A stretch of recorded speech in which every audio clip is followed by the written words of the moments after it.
कपड़े धोने वाली बहू। शादी के पहले से ही विभा को कपड़े धोने का बड़ा शौक था। कभी नल के नीचे तो कभी तालाब के पास। अरे मेरी नीली वाली लुंगी नहीं दिख रही है।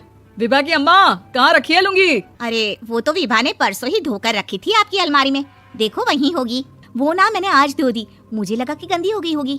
अरे कैसे गंदी हो गई थी, उसे तो मैंने पहना भी नहीं। हे भगवान, इस लड़की के कपड़े धोने की आदत से परेशान हो गया हूँ मैं। जितना तो घर में राशन नहीं आता उससे कहीं ज्यादा डिटर्जेंट पाउडर का खर्चा है। इसकी शादी करवा दो, शादी जाए अपने घर में ही करे काम, फिर चाहे घर के कपड़े धोने हो या पूरे गांव के। हाँ ठीक बोल रही हूँ, देखता हूँ मैं कोई लड़का। वो दिन भी आ जाता है जब विभा को देखने लड़के वाले आ जाते हैं। लड़की मुझे अच्छी लगी। होने वाली सास कहती है, बेटी अगर कुछ पूछना है तो पूछ लो। वैसे तो हमारी लड़की बहुत ही शर्मीली है, जो बोल दो वो मान लेती है, इसे क्या पूछना होगा। अरे कैसी बात कर रही हो माँ, मुझे इन लोगों के घर रहना है, सवाल तो कई है। हाँ हाँ बेटा पूछ लो ना, क्या पूछना है। आप लोगों के घर कपड़े कौन धोता है? सास का मुंह बन जाता है। देखो अगर तुम ये कहना चाहती हो कि तुम्हें कपड़े धोने नहीं आते तो सुन लो, कपड़े मैं ही धोती हूँ, लेकिन तुम्हारे आ जाने के बाद मैं रुमाल तक नहीं धोऊंगी। अरे चुप रहना भगवान, बहू बेचारी घर आई नहीं, उसे डराना शुरू कर दिया। वो क्या है ना बिटिया, अभी तक तो ये कल्लू की माँ ही धोती थी, लेकिन अब तुम्हारे पापा तो दहेज में वॉशिंग मशीन देंगे ही। तभी विभा की माँ बोल पड़ती है, सवाल भी पूछा तो क्या। वैसे भाई साहब, मशीन की तो फिर भी कपड़े धोने की कैपेसिटी होती है, मतलब जो बिटिया दे रहे हैं ना विभा, इसे कपड़े धोने का बहुत शौक है। ये आप लोगों के क्या आस पड़ोस गांव मोहल्ले सबके कपड़े धो दे और उफ तक ना करे। बाहर देखा नहीं आपने कितने कपड़े सूख रहे हैं, सब हमारी बिटिया ने ही तो धोए हैं। बस भी करो ना माँ, शर्म आ रही है इतनी तारीफ सुनकर।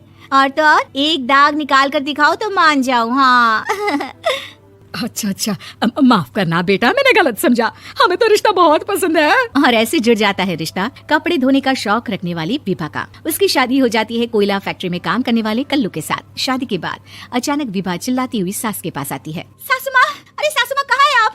ये तो धोखा है, धोखा दिया आप लोगों ने मुझे। इसे ससुर के चक्कर के बारे में पता चल गया। अरे तो उसमें तुझे क्यों धोखा मिला है? अरे नल में पानी नहीं आता, कपड़े कैसे कब धुलेंगे? अच्छा अच्छा, तू पानी नहीं आ रहा उसकी बात कर रही है? तो आपने क्या सोचा? कुछ नहीं।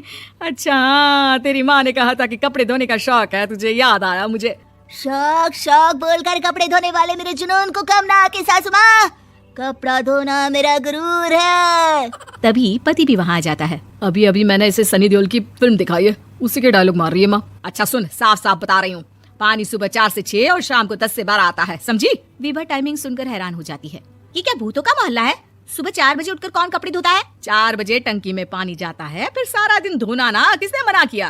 अरे कैसी बात कर रही है? 200 लीटर की टंकी में कितने कपड़े धो लूंगी मैं, सुबह ही उठ जाऊंगी मैं। अब क्या था, विभा सुबह 4 से लेकर रात के 12 बजे तक कपड़े ही धोती रहती। एक रोज सास पड़ोस से निकलकर कहीं जा रही होती है कि साथ वाली कहती है, हाँ कल्लू की माँ, जरा ये बताओ कि 2 साड़ी है, 2 ब्लाउज और एक पेटीकोट और एक नाड़े वाला लंबा कच्चा। हाँ तो?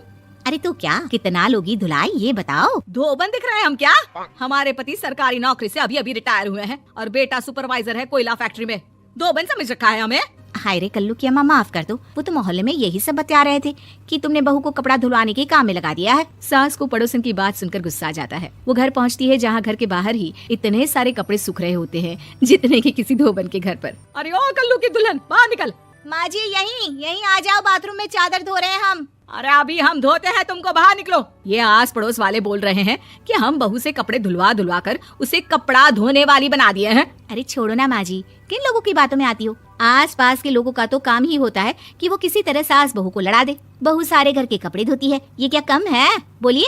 सास को भी लग जाता है कि वो बहू का ये सनकीपन नहीं छुड़वा सकती, इससे अच्छा है कि खुद ही चुप हो जाए। एक रोज सास और बहू मंदिर जाते हैं, जहाँ सास की साड़ी वहाँ खड़ी भीख मांगने वाली से मिलती है। माँ जी क्या बात है, आपकी साड़ी उस भिखारन से कितनी मिल रही है ना? हाँ हाँ देखो तो, दोनों की साड़ी मिल रही है। क्या बात है कल्लू की अम्मा, तुम खुद को तो अफसर की बीवी बताती हो और ऐसी सिंपल सी प्लेन साड़ी पहनकर घूमती हो। सिंपल और प्लेन नहीं है ये साड़ी। तो क्या सोने के धागे से फूल बने हैं? कुछ भी सासू माँ, कुछ भी। हाँ बने थे इस साड़ी में सोने के धागे से फूल। मेरे पति लेकर आए थे मद्रास से स्पेशली मेरे लिए 10,000 की। ताहे भाई साहब इस भिखारन के लिए भी सेम टू सेम साड़ी लेकर आए होंगे 10,000 की। सास उस वक्त तो कुछ नहीं कहती, लेकिन बहू के साथ घर आती है और अलमारी से एल्बम निकाल कर लाती है। ये साड़ी देख रही है, ये वही साड़ी है जिसे मैंने अभी पहना था। इस साड़ी में ये जो चमकदार फूल दिख रहे हैं ना, ये सोने के धागों से काटे गए हैं। लेकिन तू लोकल वॉशिंग मशीन ब्रश से घिस घिस कर सारे फूलों को निकाल कर साड़ी प्लेन कर दी। मुझे माफ कर दीजिए सासू माँ। और तो और, जब मैंने तुझे तेरी गलती के लिए कुछ नहीं कहा, लेकिन तूने तो सबके सामने मेरा मजाक ही बना दिया। क्यों? बहू को समझ में आ जाता है कि अब से उसका कपड़े धोना बंद।